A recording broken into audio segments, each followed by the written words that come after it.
ആയിരുന്നു. എന്നാൽ കമ്മ്യൂണിസ്റ്റ് പ്രസ്ഥാനത്തിൽപ്പെട്ടവർക്ക് അദ്ദേഹത്തിൻ്റെ ആഴങ്ങളിൽ വരെ സ്വാധീനം ചെലുത്തിയ അതുല്യ പ്രതിഭാശാലിയായ ഒരു വൈജ്ഞാനിക നേതാവിനെയാണ് യെച്ചൂരിയുടെ തിരോധാനത്തോടെ പാർട്ടിക്ക് നഷ്ടപ്പെട്ടിരിക്കുന്നത്. പുന്നപ്ര വയലാർ സമരങ്ങളും തെങ്കന സമരവും അടക്കമുള്ള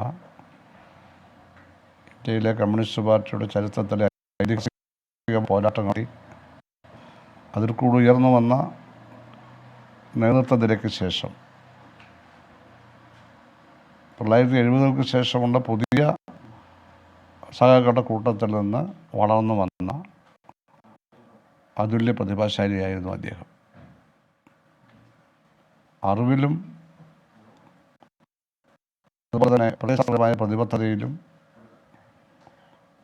മനുഷ്യവിജ്ഞാനത്തിൻ്റെ സമസ്ത മേഖലകളിലും ആഴത്തിലുള്ള അവബോധത്തിലും അദ്ദേഹം ജി സുധാകരനാണിപ്പോൾ യെച്ചൂരിയെ അനുസ്മരിച്ചത്. ദിലീപ് തുടരുന്നുണ്ട്. ദിലീപ്, ഈ കേരളത്തിൽ ഇപ്പോൾ ദിലീപ് സൂചിപ്പിച്ചതുപോലെ ഏറ്റവും ശക്തമായ വിഭാഗീയത അങ്ങനെ നിൽക്കുന്ന ഘട്ടത്തിലൊക്കെ എങ്ങനെയാണ് ഈ പറയുന്ന VSന്റെ സ്വീകാര്യത പാർട്ടി അച്ചടക്കത്തിനപ്പുറത്ത് പാർട്ടി ഘടനയ്ക്കകത്ത് നാം അംഗീകരിക്കേണ്ടതാണ് എന്ന് യെച്ചൂരിക്ക് ബോധ്യപ്പെടുത്താൻ കഴിഞ്ഞത്? കാരണം മറുചേരി അത്രമാത്രം സംഘടനാ തത്വങ്ങൾ വെച്ചുകൊണ്ട് കാർക്കശ്യത്തോടെ നിൽക്കുന്ന ഘട്ടത്തിൽ വേണു, സീതാറാം യെച്ചൂരിയെ സംബന്ധിച്ച് അദ്ദേഹം പാർട്ടിയിൽ സ്വീകരിച്ചിരുന്ന ഒരു നയം, അദ്ദേഹം ഈ കടുത്ത ഒരു പ്രത്യയശാസ്ത്ര പിടിവാശിക്കാരനായിരുന്നില്ല.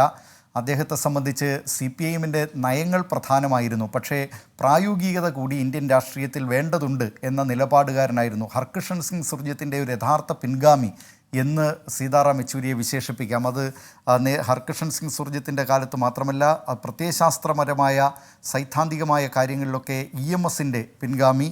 പക്ഷേ പ്രായോഗിക രാഷ്ട്രീയം സംബന്ധിച്ച, മുന്നണി രാഷ്ട്രീയം സംബന്ധിച്ച കാര്യങ്ങളിൽ ഹർകിഷൻ സിംഗ് സുർജിത്തിൻ്റെ പിൻഗാമി. ഇങ്ങനെയൊക്കെയായ സീതാറാം യെച്ചൂരിക്ക് പ്രായോഗിക രാഷ്ട്രീയം പറഞ്ഞു കൊടുക്കേണ്ട കാര്യമില്ല. കേരളത്തെ സംബന്ധിച്ച് കേരളത്തിൽ VS അച്യുതാനന്ദനുള്ള ജനപ്രിയത അത് തിരിച്ചറിഞ്ഞ നേതാവായിരുന്നു സീതാറാം യെച്ചൂരി. മാത്രമല്ല അദ്ദേഹത്തിൻ്റെ നിലപാടുകൾ അത് വളരെ ശരി എന്ന ആ നിലപാടുകാരനായിരുന്നു സീതാറാം യെച്ചൂരി. അതുകൊണ്ട് തന്നെ അത്തരമൊരു നേതാവിനെ കൈയൊഴിയുക എന്നത് അത് CPIMനെ സംബന്ധിച്ച് വലിയ നഷ്ടമായിരിക്കും എന്ന് തിരിച്ചറിഞ്ഞു. പല ഘട്ടങ്ങളിലും അന്ന് സംസ്ഥാന സെക്രട്ടറി ആയിരുന്ന പിണറായി വിജയനൊക്കെ ഈ കാര്യത്തിൽ VSനെതിരെ നടപടി വേണം എന്ന് ശക്തമായി ആവശ്യപ്പെട്ടിരുന്നു.